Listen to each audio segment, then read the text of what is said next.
ವಿಡಿಯೋದಲ್ಲಿ ನಿಮ್ಮ ಹೊಲಿಗೆ ಯಂತ್ರಕ್ಕೆ ಸಂಬಂಧಿಸಿದ ಕೆಲವು ಮೂಲಭೂತ ವಿಷಯಗಳನ್ನು ತಿಳ್ಕೊತೀರಿ. ಒಮ್ಮೆ ತಿಳ್ಕೊಂಡ್ರೆ ನಿಮ್ಮ ಹೊಲಿಗೆ ಕೌಶಲ್ಯವನ್ನು ಉಪಯೋಗಿಸಿ ಒಂದೊಂದೇ ಪ್ರಯೋಗ ಮಾಡಬಹುದು. ಎಲ್ಲಕ್ಕಿಂತ ಮೊದಲು ನೀವು ಸೂಜಿಯನ್ನು ಬದಲಾಯಿಸುವುದು ಹೇಗೆ ಅನ್ನೋದನ್ನ ತಿಳ್ಕೋಬೇಕು. ಏಕೆಂದ್ರೆ ನೀವು ಬಳಸುವ ಸೂಜಿಯು ಬಹಳ ಕಾಲ ಬಾಳಿಕೆ ಬರೋದಿಲ್ಲ.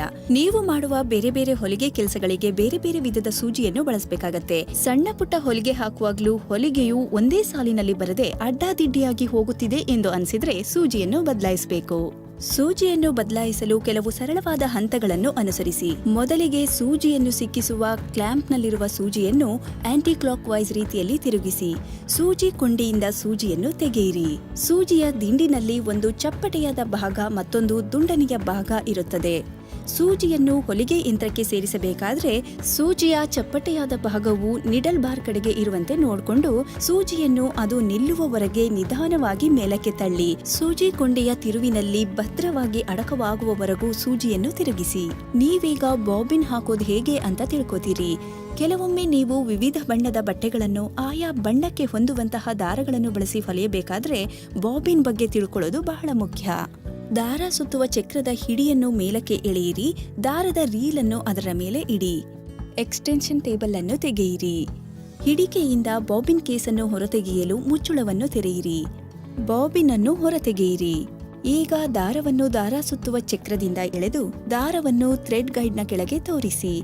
ಬಾಬಿನ್ ಕಿಂಡಿಯ ಮೂಲಕ ದಾರವನ್ನು ಒಳಭಾಗದಿಂದ ಹೊರಭಾಗಕ್ಕೆ ಸುತ್ತಿರಿ. ಬಾಬಿನ್ ಅನ್ನು ದಾರದ ತುದಿಯು ಮೇಲಿನಿಂದ ಹೊರಗೆ ಬರುವಂತೆ ಬಾಬಿನ್ ಸುತ್ತುವ ಬಾಬಿನ್ ವೈಂಡರ್ ಸ್ಪಿಂಡಲ್ನಲ್ಲಿ ಇಡಿ. ಬಾಬಿನ್ ವೈಂಡರ್ ಸ್ಪಿಂಡಲ್ ಅನ್ನು ಬಲಕ್ಕೆ ತಳ್ಳಿರಿ. ದಾರ ಸುತ್ತುವಾಗ ಹೊಲಿಗೆ ಯಂತ್ರ ಕೆಲಸ ಮಾಡದಂತೆ ಬ್ಯಾಲೆನ್ಸ್ ವೀಲ್ ಹೊರಗೆಳೆಯಿರಿ. ಹೊಲಿಗೆ ಯಂತ್ರವು ತನ್ನ ಕೆಲಸ ಶುರು ಮಾಡಲು ಇಲ್ಲಿ ತೋರಿಸಿರುವಂತೆ ಫುಟ್ ಕಂಟ್ರೋಲರ್ ಅನ್ನು ಒತ್ತಿರಿ. ಬಾಬಿನ್ ದಾರವನ್ನು ಹಿಡ್ಕೊಂಡು ಸ್ವಲ್ಪ ಕಾಲ ತಿರುಗಿದ ನಂತರ ಹೊಲಿಗೆ ಯಂತ್ರದ ಚಾಲನೆಯನ್ನು ನಿಲ್ಲಿಸಿ. ನಂತರ ಇಲ್ಲಿ ತೋರಿಸಿರುವಂತೆ ಬಾಬಿನ್ ಮೇಲಿನ ಹೆಚ್ಚುವರಿ ದಾರವನ್ನು ಕತ್ತರಿಸಿ. ಬಾಬಿನ್ ದಾರ ಸಂಪೂರ್ಣವಾಗಿ ತುಂಬಿಕೊಳ್ಳುವವರೆಗೂ ಯಂತ್ರದ ವೇಗವನ್ನು ಹೆಚ್ಚಿಸಿ. ಬಾಬಿನ್ ಚಕ್ರವು ತನ್ನಿಂತಾನೇ ನಿಲ್ಲುತ್ತೆ. ದಾರವನ್ನು ಕತ್ತರಿಸಿ ಬಾಬಿನ್ ಹೋಲ್ಡರ್ ಅನ್ನು ಎಡಕ್ಕೆ ಜರುಗಿಸಿ.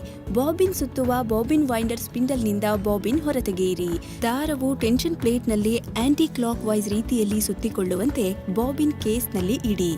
ಬಾಬಿನ್ ಕವಚದಲ್ಲಿ ದಾರವು ಅಪ್ರದಕ್ಷಿಣೆಯಾಗಿ ಚಲಿಸುತ್ತಿದೆ ಅನ್ನೋದನ್ನ ಖಚಿತಪಡಿಸಿಕೊಳ್ಳೋಕೆ ದಾರ ಎಳೆಯಿರಿ. ಶಟಲ್ ಅಸೆಂಬ್ಲಿಯಲ್ಲಿ ಬಾಬಿನ್ ಕೇಸ್ ಅನ್ನು ಇಡಿ. ಶಟಲ್ ಕವರ್ ಅನ್ನು ಮುಚ್ಚಿರಿ. ಎಕ್ಸ್ಟೆನ್ಷನ್ ಟೇಬಲ್ ಅನ್ನು ಬದಲಿಸಿ.